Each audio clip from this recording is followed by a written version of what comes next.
अस्सलाम वालेकुम।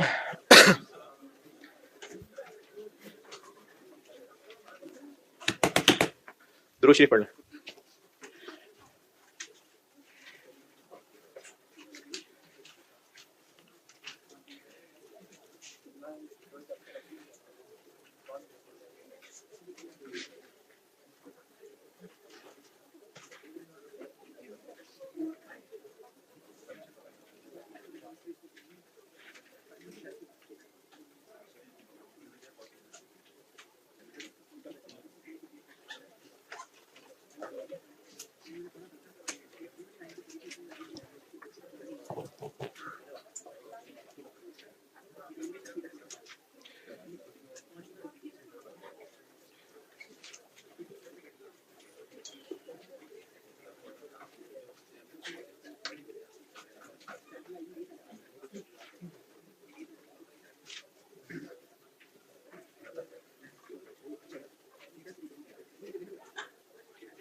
ठीक है, डन।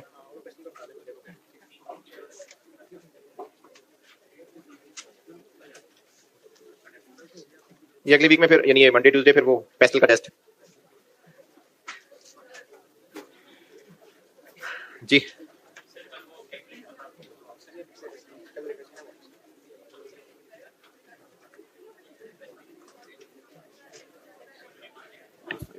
जी जी बताएं कल क्या मसला, किस फिगर में? नहीं, मेरी फिगर गलत है, आपकी गलत, आपकी गलत। तो क्या करूं, मुझे समझ नहीं आ रही बात। नहीं, कुछ पूछ रहे हो या जज्बात का इजहार है क्या? बता रहे हो? अच्छा अच्छा अच्छा। सवाल लिखें। अब इसमें मैं स्टॉक डाल देता हूं।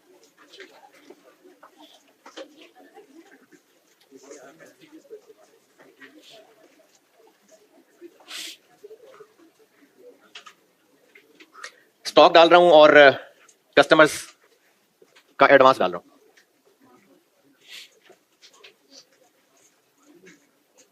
Following information is available. अच्छा, अभी वो जुम्मे की वजह से आधी होती है क्लास, तो ये भी खुद बना के सवाल करा रहा हूं। कल फिर इंशाल्लाह ना 5 पेपर के सवालों पे आते हैं। अभी बस खुद बना के और करा रहा हूं। क्या लिखा जी? Following information is available in respect of cash budget, in respect of cash budget for the quarter ending 30 June 25, 30 June 25।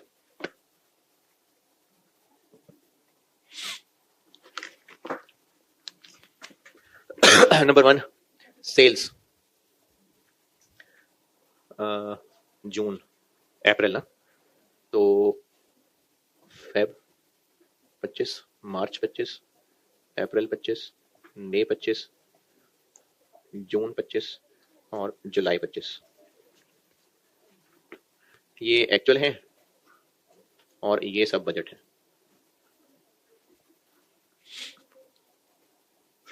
$150,000, $180,000, 2 lakh, 240, 270 और 3। ये सेल्स है।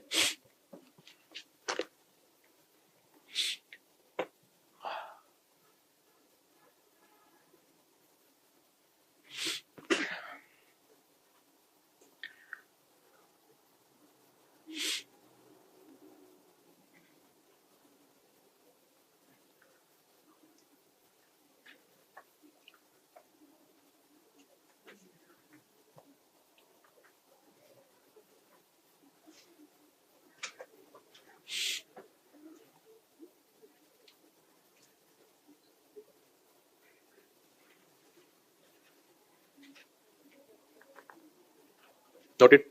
Next point. All sales are made at 20% margin. 20% margin.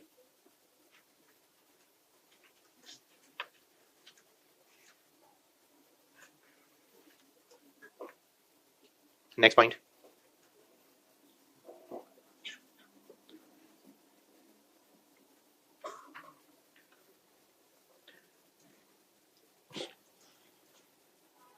Following payment terms. Following payment terms are used with customers for all sales. Following payment terms are used with customers for all sales. अब ये payment terms बता रहा हूं.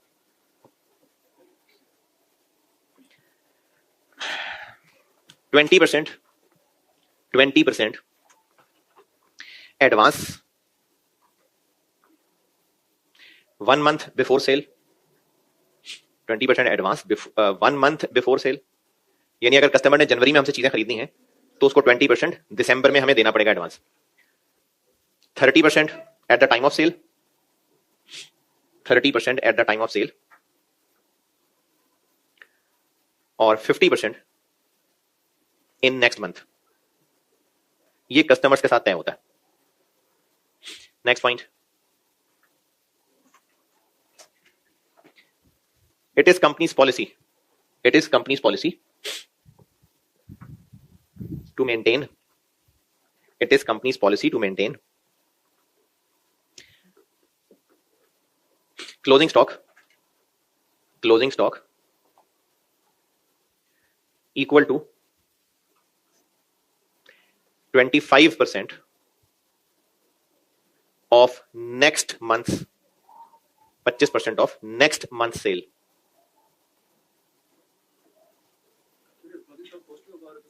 थोड़ा सा जल्दी है जुमला, बस सॉल्यूशन में करता हूं बात इसके. Next point. All purchases are made on credit. All purchases are made on credit.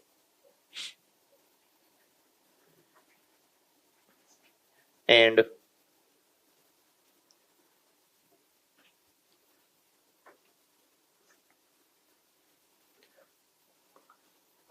%40 of creditors and 40% of creditors is settled in next month and 60% in 2 months. 40% अगले महीने और 60% 2 महीने. 40% अगले महीने और 60% उससे भी अगले महीने in 2 months. Next.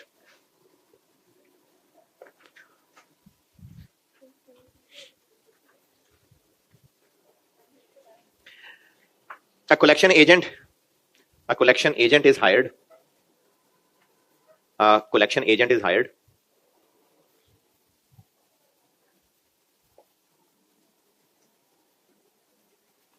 for collection of third installment from customers. देखें 20% तो देना उसने एडवांस, 30% दे देना उसने मौके पे, तो बाकी 50% के लिए उसके पीछे पीछे फिरना पड़ेगा. तो वो जो तीसरा वाला है ना, उसके लिए एजेंट रखा हुआ हमने. क्या लिखा है? For collection of third instalment from customers. Agent डिडक्ट्स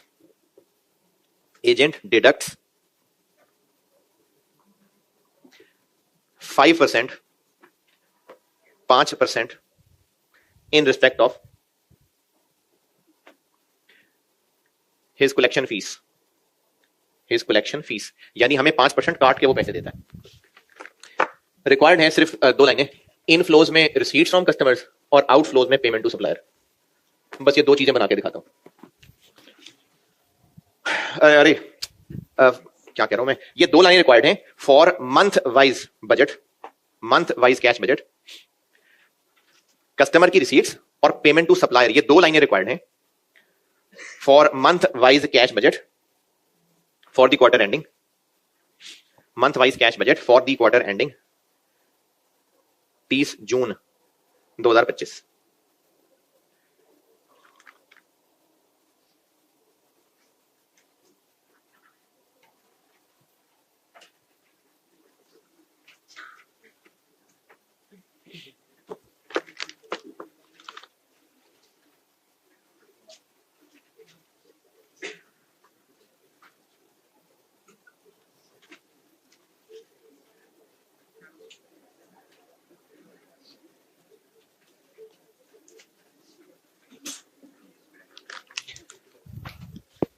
inflows में कस्टमर से रिसीट्स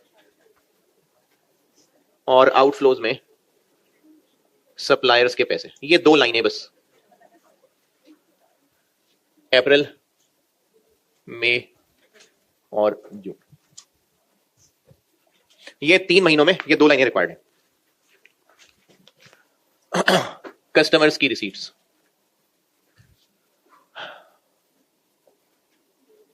नहीं, फेब, मार्च, अप्रैल, मई, जून, जुलाई। सेल्स तो गिवन है और ऐसा कुछ नहीं कहा कि कुछ कैश है, सारी सेल्स यही है बस जो गिवन है। क्या है? 150 मार्च की, 180, 200, 240 और 300। अब जो हमें इनसे मिलने हैं पैसे, उसकी तरतीब हम एग्जामिनर को बताने लगे हैं कि जो 20% है वो 1 मंथ एडवांस मिलने लगा है, यानी जिस महीने की सेल है उससे पिछले महीने में मिलने लगा है। और जो 30% है वो सेम मंथ में मिलने लगा है, और जो 50% है वो नेक्स्ट मंथ में मिलने लगा। तो हमने तो कैश अप्रैल मई जून का ही निकालना है बस। जब हम एडवांस वाली लाइन लिख रहे हैं तो अप्रैल में कौन से 20% आने, मई के 20% आने 48, मई में जून के 20% आने, और जून में जुलाई के 20% आने 60,000। इसलिए जुलाई की सेल्स दी हुई थी। और सेम मंथ के लिए अप्रैल में अप्रैल के 30, मई में मई के 30 और जून में जून के 30। और 50% वाली लाइन के लिए मार्च के आधे अप्रैल में आएंगे। कितने जी? अप्रैल के आधे यहां आएंगे और इसके आधे इधर आएंगे 120। और जो एजेंट ने पैसे काटने हैं आप उसको आउटफ्लोज में भी दिखा सकते हैं, लेकिन चूंकि उसने डिडक्शन करनी है ना तो ज्यादा बेहतर है कि इन्हीं में से नेट करें। किसका 5%? इसका, सिर्फ इसका, इनका नहीं, इसका।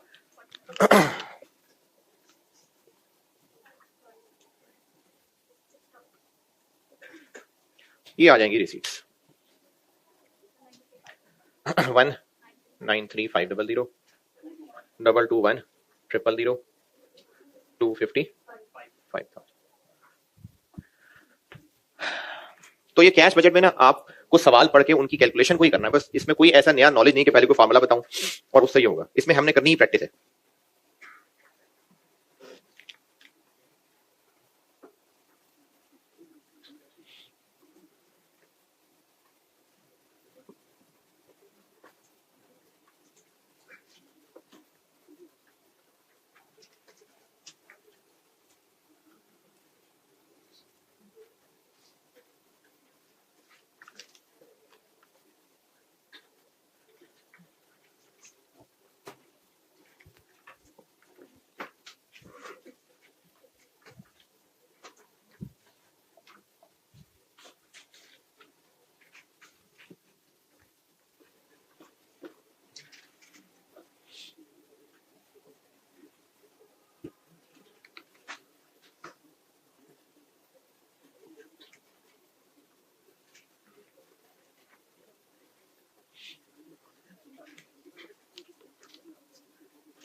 क्या करने के लिए?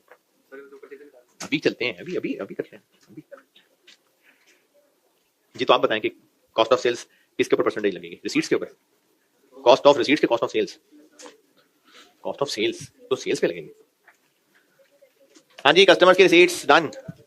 पेमेंट टू सप्लायर के लिए हमें ये बता दूं, पेमेंट टू सप्लायर के लिए ना हमें चाहिए परचेजेस, और परचेजेस का रास्ता डायरेक्ट तो कोई नहीं है, मार्जिन दिया हुआ है और सेल्स दी हुई है, इसलिए हमें पहले कॉस्ट ऑफ सेल्स तक आना पड़ेगा और फिर स्टॉक से होते हुए परचेजेस तक और फिर परचेजेस से पेमेंट तक।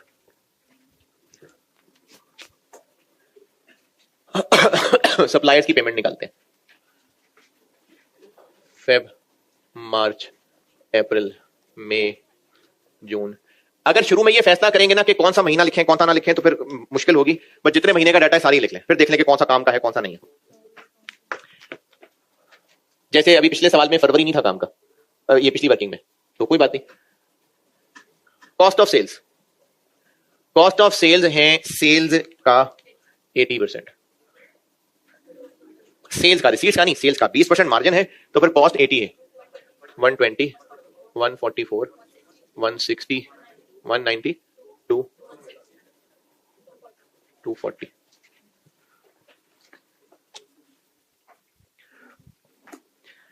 अच्छा, अगर तो अंडरस्टूड बात है तो ठीक है, लेकिन मेरा नहीं ख्याल अंडरस्टूड है, तो फिर आप इसी पेज के नुक्कड़ में कहीं नोट लिख लेना जो बताने लगा। अगर बिजनेस अपनी पॉलिसी बना रहा है कि अगले महीने जितनी भी चीजें बेचा करेंगे वो हम पहले ही महीने में स्टॉक में रख लिया करेंगे, तो इसका मतलब बिजनेस ये कह रहा है कि जितने रुपए की सेल्स होंगी उतने रुपए का क्लोजिंग स्टॉक रख लेंगे। नहीं, चीजों की बात हो रही है, क्वांटिटेटिव बात हो रही है। अमाउंट की बात करनी इसलिए नहीं बनती क्योंकि सेल होती है सेल वैल्यू और क्लोजिंग स्टॉक होता है कॉस्ट।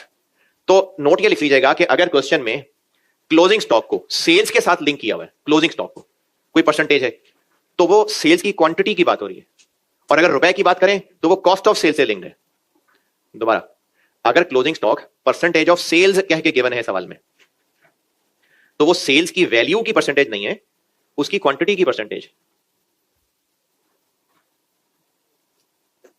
इसलिए क्लोजिंग स्टॉक की अमाउंट सेल्स पे परसेंटेज लगा के नहीं निकलेगी, कॉस्ट ऑफ सेल्स से परसेंटेज लगा के निकलेगी। अगर closing stock as a percentage of sales given है तो फिर वो क्वांटिटेटिव बात हो रही है, सेल्स की वैल्यू की बात नहीं हो रही। इसलिए स्टॉक की अमाउंट निकालनी है तो परसेंटेज सेल्स की अमाउंट पे नहीं, कॉस्ट ऑफ सेल्स पे लगेगी।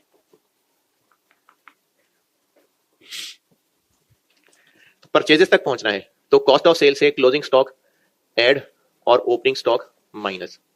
क्लोजिंग स्टॉक अगले महीने की सेल का 25%, यानी अगले महीने की कॉस्ट ऑफ सेल का 25%। तो फरवरी का क्लोजिंग, इसका 25, 36, इसका 25, 40,000, इसका 25, 48, इसका 25, 54, इसका 25, 60। और जुलाई की बस फिगर ये चाहिए थी, स्टॉक नहीं है तो नहीं है, हमने जुलाई की परचेजेस निकालनी भी नहीं है। ओपनिंग स्टॉक, जो फरवरी का क्लोजिंग है वो मार्च का ओपनिंग है।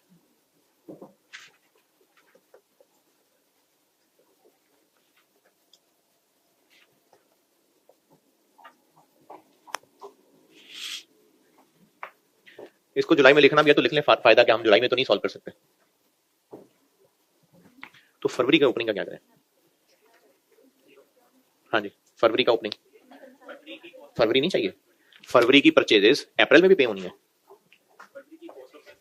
क्यों? अब यहां जनवरी का कॉलम नजर नहीं आ रहा, लेकिन इमेजिन करें जनवरी का कॉलम, तो जनवरी का क्लोजिंग क्या होता? इसका 25%, और ये जनवरी का क्लोजिंग होता तो फरवरी का ओपनिंग होता। क्या, वेरी गुड क्वेश्चन। जनवरी का कॉलम, जनवरी का कॉलम अगर बना रहे होते तो उसमें क्लोजिंग क्या लिखते? 120 का 25%, वो जनवरी का क्लोजिंग होता, तो फरवरी का ओपनिंग कितना? 30,000। ये आ गई परचेजेस। 126, 148, 168, 198, 222। और पेमेंट्स के लिए तय किया हुआ है 40% नेक्स्ट मंथ में और 60% इन 2 मंथ्स। तो अप्रैल में 40 किसका? मार्च का।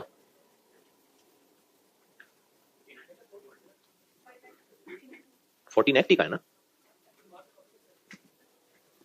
अप्रैल में 40 कौन सा पे होगा?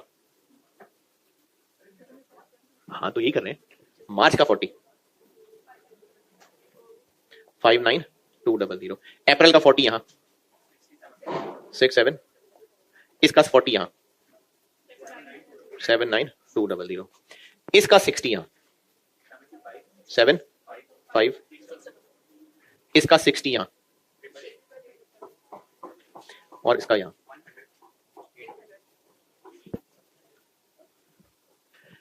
मार्च का 40 यहां है और मार्च का 60 यहां है।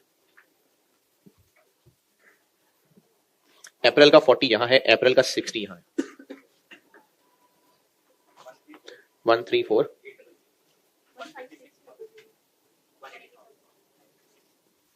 तो कैश बजट के सवालों में ना ज्यादा मुश्किल चीज ये सप्लायर और कस्टमर ही होते हैं। कल फिर मैं इसके पास करके कराता हूं सवाल। चलें जुम्मा पढ़े जाके।